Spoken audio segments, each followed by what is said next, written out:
ଏଇ କାହାଣୀ ହେଉଛି କିଛି ବର୍ଷ ତଳର। ଯେତେବେଳେ ଗୋଟିଏ ପିଲା ଶ୍ରେଣୀର ସବୁଠାରୁ ଶେଷ ଧାଡ଼ିରେ ବସୁଥିଲା।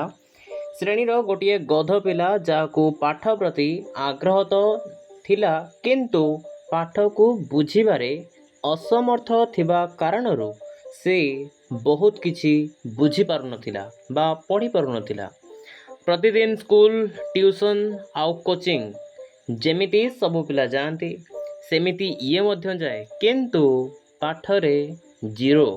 ପାଠ କିଛି ବି ଆସେନି। ଏଥିରୁ ସ୍ପଷ୍ଟ ଯେ ପରୀକ୍ଷାରେ ବି ଭଲ ନମ୍ବର ହିଁ ଆସେନି। ତାପରେ ଘରେ, ପଡ଼ିଶା ଲୋକ, ସାଙ୍ଗମାନେ, ଏମିତିକି ସମ୍ପର୍କୀୟମାନେ ମଧ୍ୟ ବହୁତ କିଛି ତାକୁ କୁହନ୍ତି। ଏ ପିଲାର ଆଗ୍ରହ ଥିବା ସତ୍ତ୍ୱେ ବି ସଠିକ୍ ବାଟ ୟାକୁ ଜଣା ନଥିଲା, ଆଉ ସେ ଆଗକୁ ଯାଇପାରୁନଥିଲା। ବର୍ଷ ପରେ ବର୍ଷ ଏମିତି କିଛି ବର୍ଷ ଗଲା। ପିଲାଟିର ଆଗ୍ରହ ଏବେ ବି ପଢ଼ିବାରେ ହିଁ ରହିଥାଏ। ଏବେ ସିଏ ସ୍ଥିର କଲା କି ଏ ପର୍ଯ୍ୟନ୍ତ ଯାହା ହୋଇଛି, ଏବେ ମୋତେ ନିଜ ବାଟକୁ ନିଜେ ତିଆରି କରିବାକୁ ପଡ଼ିବ। ଅର୍ଥାତ୍ ଅନ୍ୟ କାହା ଉପରେ ଆଶ୍ରା ନାହିଁ, ନିଜ ବାଟ ନିଜେ ଗଢ଼ିବି। ନିଜ ପଢ଼ିବାର ଯାତ୍ରାକୁ ଧୈର୍ଯ୍ୟ ସହିତ ଆରମ୍ଭ କଲା। ଆଉ ଆଜି ସେଇ ପିଲା ପାଠକୁ ଭଲ ଭାବେ ବୁଝିପାରିବା ସହିତ ସେଇ ବିଷୟ ସମ୍ପର୍କିତ ଗମ୍ଭୀର ସମସ୍ୟାର ଗଭୀର ଜ୍ଞାନ ଅଧିକାର କରିବାର କ୍ଷମତା ମଧ୍ୟ ରଖିଛି। ଅର୍ଥାତ୍ କୌଣସି ଗୋଟିଏ ବିଷୟକୁ ସେ ପଢ଼ିବା ସହିତ ସେହି ବିଷୟ ସମ୍ପର୍କିତ ଗମ୍ଭୀରରୁ ଗମ୍ଭୀର ସମସ୍ୟାକୁ ଅର୍ଥାତ୍ ଜଟିଳ ସମସ୍ୟାକୁ ସମାଧାନ କରିବା ପାଇଁ ତା ଭିତରେ କ୍ଷମତା ଆସିଯାଇଛି। କିନ୍ତୁ ଇଏ ହେଲା କେମିତି? କାହିଁକି ସେ ପିଲା ଆଗରୁ ପଢ଼ି ପାରୁନଥିଲା, ଆଉ ତାପରେ ଏମିତି କ'ଣ କଲା ଯାହା ପରେ ସେ ଏସବୁ କରିବାକୁ ସମର୍ଥ ହେଲା? ତାହାହେଲେ ଆଜି ଆମେ ଦେଖିବା କି ସେଇ ପିଲା ଏମିତି କେଉଁ ସବୁ ଷ୍ଟେପ୍ସକୁ ଆପଣେଇଲା ଯାହା ଫଳରେ ତା ଭିତରେ ଏପରି ଏକ ବିରାଟ ପରିବର୍ତ୍ତନ ଦେଖାଦେଲା। ଆଜି ଆମେ ଆରମ୍ଭ କରିବାକୁ ଯାଉଛେ ସେଇ ପିଲାର ଗଣିତ ଯାତ୍ରା ବିଷୟରେ। ପିଲାଟି କିପରି ନିଜର ଗଣିତକୁ ଷ୍ଟ୍ରଙ୍ଗ କରିବାରେ ସମର୍ଥ ହେଲା। ଚାଲ ଆରମ୍ଭ କରିବା। ଏ କାହାଣୀର ଆରମ୍ଭ ହୁଏ ସେଇ ପିଲାଟିର ଛୋଟ ଛୋଟ ପ୍ରଶ୍ନ ଆଉ ସେଗୁଡ଼ିକର ଛୋଟ ଛୋଟ ଉତ୍ତରରୁ। ତାର ପ୍ରଥମ ଆଉ ସାଧାରଣ ପ୍ରଶ୍ନ ଥିଲା କି ଗଣିତ କ'ଣ? ଏଇ ପ୍ରଶ୍ନର ଉତ୍ତରକୁ ସେ ଖୋଜିବାକୁ ଚେଷ୍ଟା କଲା। ଇଏ ଏକ ଛୋଟ ପ୍ରଶ୍ନ, କିନ୍ତୁ ତା ପାଇଁ ଏଇଟା ବହୁତ ଗୁରୁତ୍ୱପୂର୍ଣ୍ଣ ଥିଲା। ଆଉ ସେ ଉତ୍ତରରେ ପାଇଲା କି ଗଣିତ ହେଉଛି ଏକ ସଂଖ୍ୟା ଆଉ ଚିହ୍ନମାନଙ୍କର ଗୋଟିଏ ସୁନ୍ଦର ଖେଳ ଅଟେ, ଯାହା ଦୈନନ୍ଦିନ ନୀତିଦିନିଆ ଜୀବନରେ ବ୍ୟବହାର ହେଉଥିବା ଏକ ଗୁରୁତ୍ୱପୂର୍ଣ୍ଣ ବିଷୟ ମଧ୍ୟ ଅଟେ। ସେ ଏହା ବି ଜାଣିବାକୁ ପାଇଲା କି ଏ ସାରା ଦୁନିଆ ଚାଲୁଛି କିଛି ନିୟମ ଦ୍ୱାରା, ପ୍ରକୃତି ନିୟମ ଦ୍ୱାରା ସଞ୍ଚାଳିତ ହୁଏ। ଆଉ ଏଇ ନିୟମକୁ ଗମ୍ଭୀର ଭାବେ ଆମେ ଯେତେବେଳେ ପଢ଼ୁ, ଆମକୁ ବିଜ୍ଞାନର ଆଶ୍ରା ନେବାକୁ ପଡ଼େ। ଅର୍ଥାତ୍ ବିଜ୍ଞାନ ଦ୍ୱାରା ଆମେ ଦୁନିଆକୁ ବୁଝିବା ପାଇଁ ସମର୍ଥ ହୋଇଥାଉ। ଆଉ ବିନା ଗଣିତରେ ବିଜ୍ଞାନକୁ ବୁଝାଯାଇ ପାରିବନି। ଅର୍ଥାତ୍ ଗଣିତ ହିଁ ମୂଳ, ଯାହାଦ୍ୱାରା ବିଜ୍ଞାନକୁ ବୁଝାଯାଇପାରିବ। ଆଉ ବିନା ଗଣିତରେ ବିଜ୍ଞାନ ବୁଝିବା ସମ୍ଭବ ନୁହଁ। ଆଉ ବିଜ୍ଞାନକୁ ବୁଝିବା ଦ୍ୱାରା ଆମେ ଦୁନିଆକୁ ବୁଝିପାରିବା। ତେଣୁକରି ତାକୁ ଗଣିତ ପଢ଼ିବାର ଆବଶ୍ୟକତା ମଧ୍ୟ ସ୍ପଷ୍ଟ ଥିଲା। ଗଣିତ କ'ଣ ଆଉ କାହିଁକି ପଢ଼ିବା ଜରୁରୀ, ଏହି ପ୍ରଶ୍ନର ଉତ୍ତର ଜାଣିବା ପରେ ସେ ପଚାରିଲା ଆଉ ଏକ ସାଧାରଣ ପ୍ରଶ୍ନକୁ। ତାର ଦ୍ୱିତୀୟ ପ୍ରଶ୍ନ ଥିଲା କି ଗଣିତ ଶବ୍ଦର ଅର୍ଥ କ'ଣ? ଆଉ ଏଇ ପ୍ରଶ୍ନର ଉତ୍ତର ଖୋଜୁ ଖୋଜୁ ସେ ଜାଣିବାକୁ ପାଇଲା କି ଗଣିତ ଶବ୍ଦ ସଂସ୍କୃତ ଶବ୍ଦରୁ ଆସିଛି, ଯେଉଁ ଶବ୍ଦ ହେଉଛି କି ଗଣ। ଗଣ ଅର୍ଥ ହେଉଛି ଗଣିବା ବା ଗଣନ କରିବା ବା ହିସାବ କରିବାକୁ ବୁଝାଏ।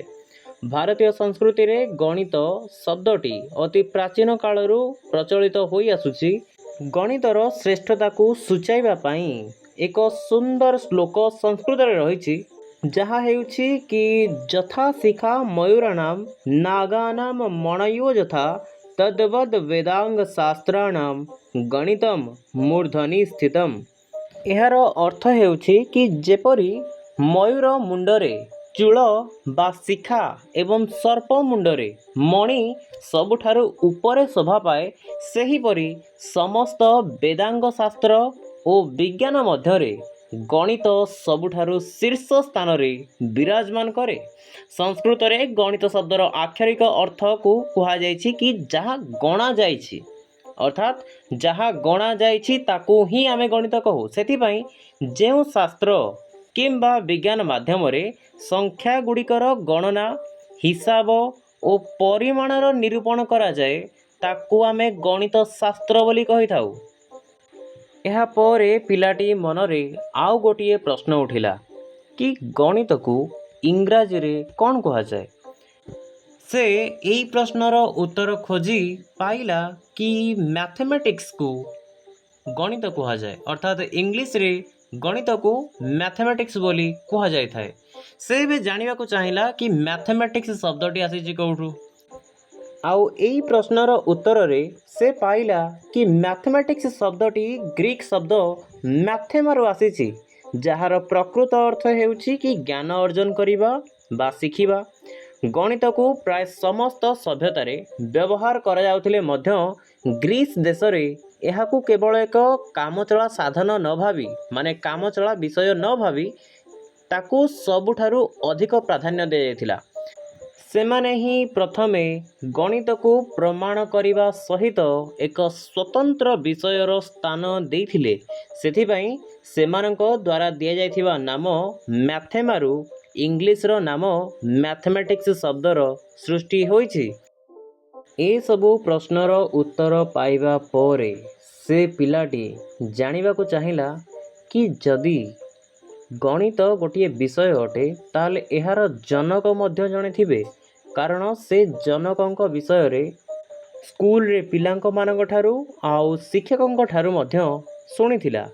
ତେଣୁ ସେ ପ୍ରଥମେ ଜାଣିବାକୁ ଚାହିଁଲା କି ଜନକ କାହାକୁ କୁହନ୍ତି।